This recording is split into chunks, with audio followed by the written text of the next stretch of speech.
Et c'est l'heure de votre page des sports avec Théa Bazdarevich. Bonsoir Théa. Bonsoir Dari Kaling. Et alors on part tout de suite pour le Sénégal avec l'Africa Eco Race qui vient de se terminer près du lac Rose. Oui, absolument. Ils étaient 140 sur la ligne de départ. Rappelez-vous, c'était le 5 janvier dernier à Monaco. Et bien 2 semaines plus tard, on les retrouve sur les rives du lac Rose près de Dakar. Des concurrents heureux, fiers d'avoir été au bout des 12 étapes de la course, des étapes parfois très éprouvantes. Au total, ils ont traversé 3 pays, parcouru plus de 6500 km dans des conditions souvent extrêmes. Je vous rappelle qu'il y avait 4 catégories, auto, moto, quad et camion.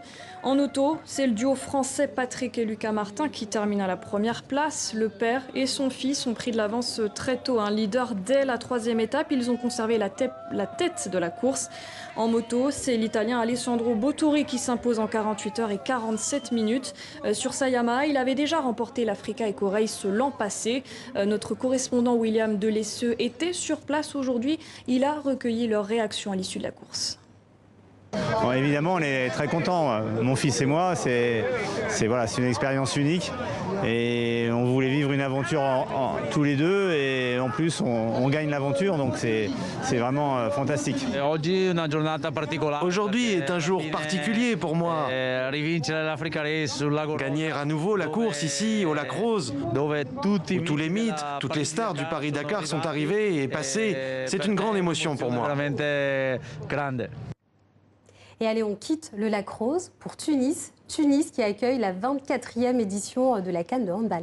Oui, après une journée de repos hier, les matchs ont repris ce dimanche, 3e journée du tour préliminaire. On va découvrir ensemble les résultats groupe par groupe. Et il n'y aura pas de second tour pour la Guinée, éliminée malgré sa victoire 26-17 contre le Kenya.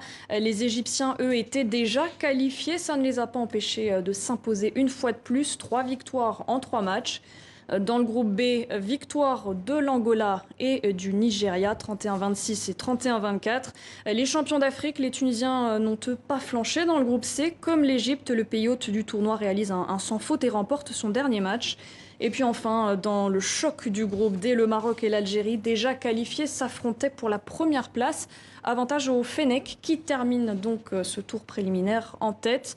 Début du second tour dès demain. Et je vous rappelle que le vainqueur de cette CAN de handball 2020 sera automatiquement qualifié pour les Jeux Olympiques de Tokyo cet été. Il y a un petit mot de cyclisme avec la Tropicale à Missa Bongo. Ça commence demain. Et plus que quelques heures d'Ari Kaling avant le coup d'envoi de l'une des courses cyclistes les plus mythiques du continent. C'est la 15e édition déjà. Et pour cette première étape, Cap au Nord, les coureurs engagés, 90, s'élanceront de Bitam au Gabon pour rejoindre Ebolova au Cameroun. 7 étapes au total, 1035 km à parcourir. 8 sélections africaines sur la ligne de départ. Des équipes professionnelles européennes également comme Cofidis ou Total Direct Énergie. Un événement qu'on vous fera suivre bien sûr tous les jours sur TV5 Monde. On regardera ça avec attention. Merci Théa, à bientôt. À bientôt.